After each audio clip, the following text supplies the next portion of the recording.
మన అనుకున్న వాళ్ళతో గొడవ పడాల్సి వస్తే వాళ్ళతో గెలవటానికి కాదు, కలవటానికి చెయ్యండి.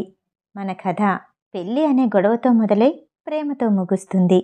అందరికీ నమస్కారం. మీరు వినబోతున్న కథ సఖి, పెళ్లి నుండి ప్రేమ వరకు. ఆ ఊరి అందాల గురించి ఏం చెప్పాలి?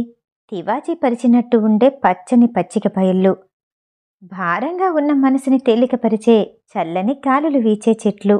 ఇలా ప్రకృతి అందం గురించి చెప్పుకుంటూ పోతే మాటలు సరిపోవేమో. చిత్తూరు డిస్టిక్లోని ఆంధ్రప్రదేశ్ ఊటీగా పేరున్న హార్సిలీ హిల్స్కి దగ్గరగా ఉన్న గ్రామాల్లో పుంగనూరు కూడా ఒకటి. ఆ ప్రకృతి అందాలు మొత్తం పుంగనూరువే.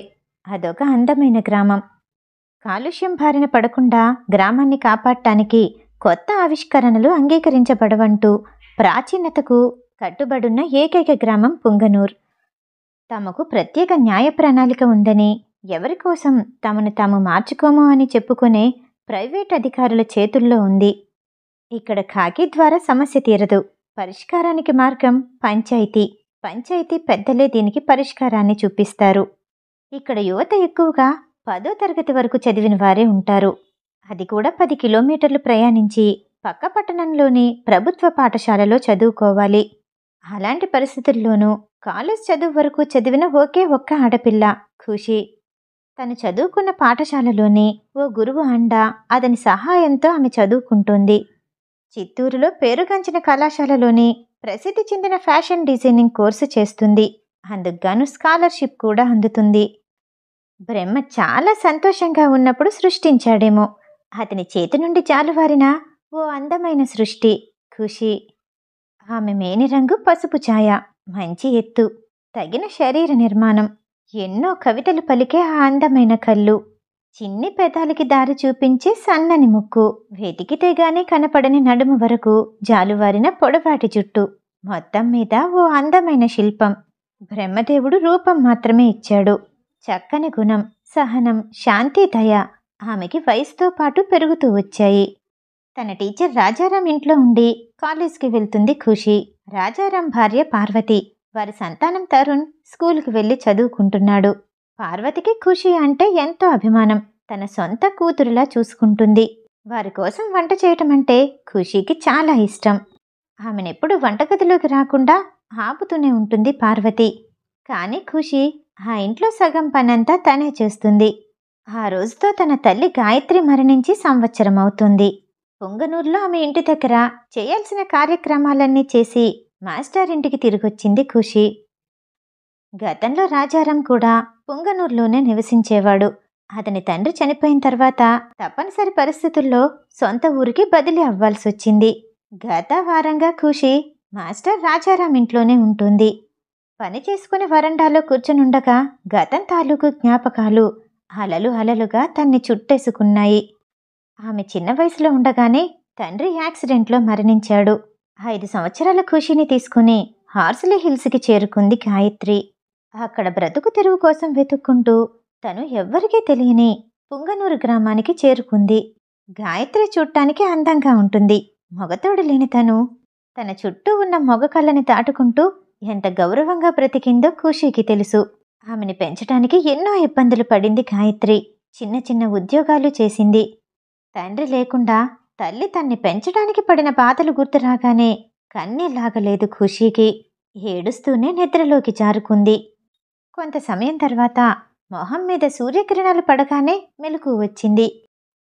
అప్పుడే తెల్లారిందా, ఇంతలా నిద్రపోయానా అనుకుంటూ తల కింద ఉన్న దిండుని, ఒంటి మీద కప్పిన దుప్పటిని చూసుకుంది. ఏదో మనసుని బాధ పెడుతుంది. ఏదో జరగబోతుంది. ఎందుకీ కలవరం? మాస్టర్ గారికి ఏదైనా అపాయం ఉందా అని ఆలోచిస్తూనే నిద్రలేచింది ఖుషి.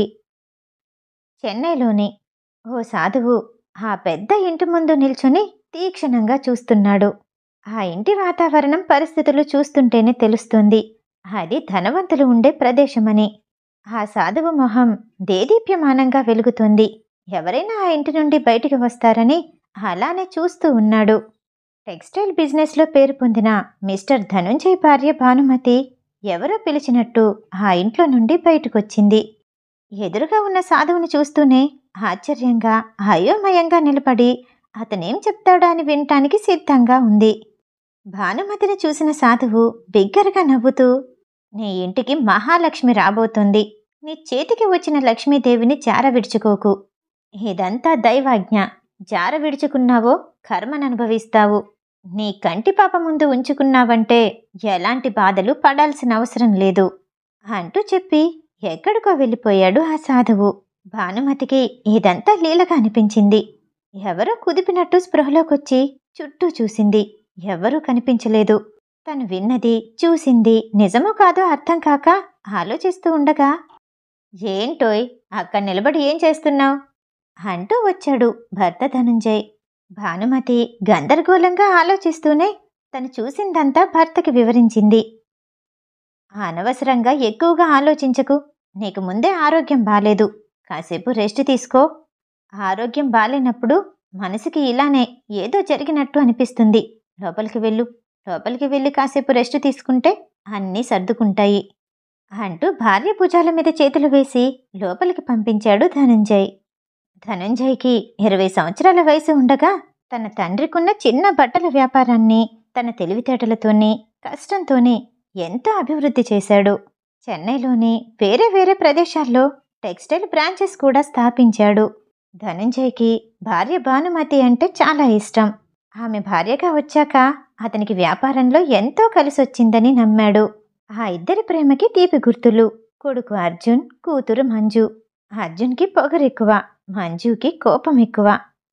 ధనంజయ్ తమ్ముడు గిరిధర్, అతని భార్య హరిత యాక్సిడెంట్లో మరణించిన తర్వాత వారి కుమారుడు ప్రణవ్ ధనుంజయ్ ఇంట్లోనే పెరుగుతున్నాడు. తల్లి తండ్రి లేకపోవటం వల్ల ప్రణవ్ని భానుమతి గారాబం చేసింది. ఎప్పుడూ సందడిగా ఉంటూ అందర్నీ ఆట పట్టిస్తూనే ఉంటాడు ప్రణవ్. అతనికి బాధ్యతలు తెలియవు. అర్జున్ కంటే చిన్నవాడవ్వటం వల్ల ఎప్పుడూ ఆడుతూ పాడుతూ ఉంటాడు.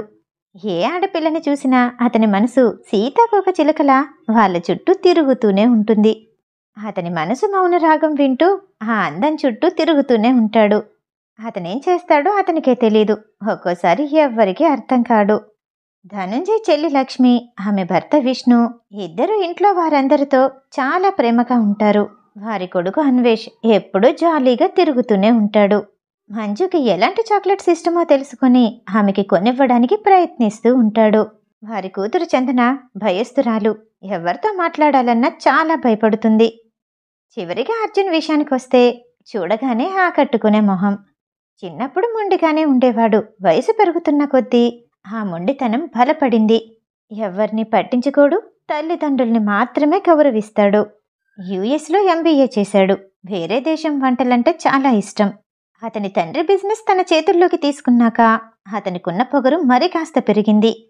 ఆ బిజినెస్తో పాటు తను సొంతంగా ఫ్యాషన్ డిజైనింగ్ కంపెనీని కూడా మొదలుపెట్టాడు. ఆ రోజు ధనుంజయ్ చెల్లి లక్ష్మి భానుమతిని చూడటానికి ఆమె గదిలోకి వెళ్ళింది. భానుమతి లక్ష్మిని చూడగానే, రా లక్ష్మి, ఇలా వచ్చావేంటి అంటూ లక్ష్మికి కూర్చోటానికి కుర్చీ చూపించింది. ఆరోగ్యం బాలేదా? ఏమైంది వదినా? ఉదయం నుంచి కనిపించలేదు. మొహంలో కలలేదు. బాధగా ఉన్నావు. హాస్పిటల్కి వెళ్దామా అంటూ కంగారు పడుతూ అడిగింది లక్ష్మి. భానుమతికి కొన్ని రోజులుగా ఆరోగ్యం బాలేదు. అది హాస్పిటల్కి వెళ్తే తీరేది కాదు. మనోవ్యధ. దానికి కారణం ఎవరో కాదు, కొడుకు అర్జున్.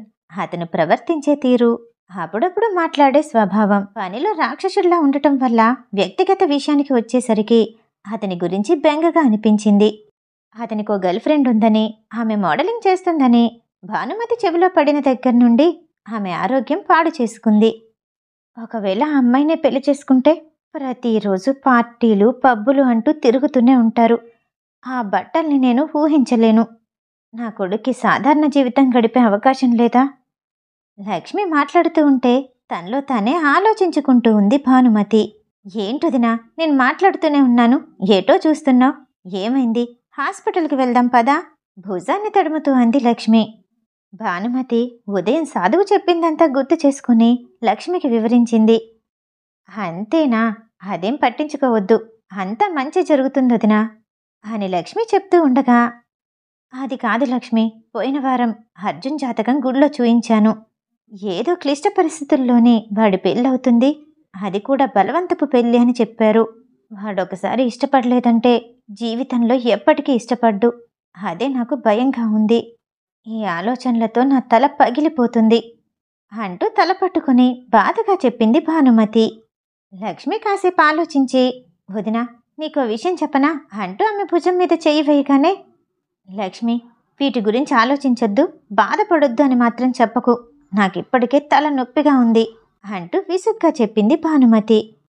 అబ్బా, అది కాదు, అర్జున్ రావటానికి ఇంకో 2 రోజులు పడుతుందని అన్వేష్ చెప్పాడు. అంతలోనే ఇలా బాధపడటమేం బాలేదు. అర్జున్ వచ్చాక విషయం అడిగి తెలుసుకుందాం అంటూ ధైర్యం చెప్పింది లక్ష్మి. అప్పుడే ఆ ఇంటికి దగ్గరలో ఉన్న గుడిలో నుండి గంట కొట్టిన శబ్దం వినపడగానే, అదంతా వదిలే లక్ష్మి, ఇప్పటికే అర్జున్కి 29 ఏళ్ళొచ్చాయి. ఇవాళ వాడి పుట్టినరోజు.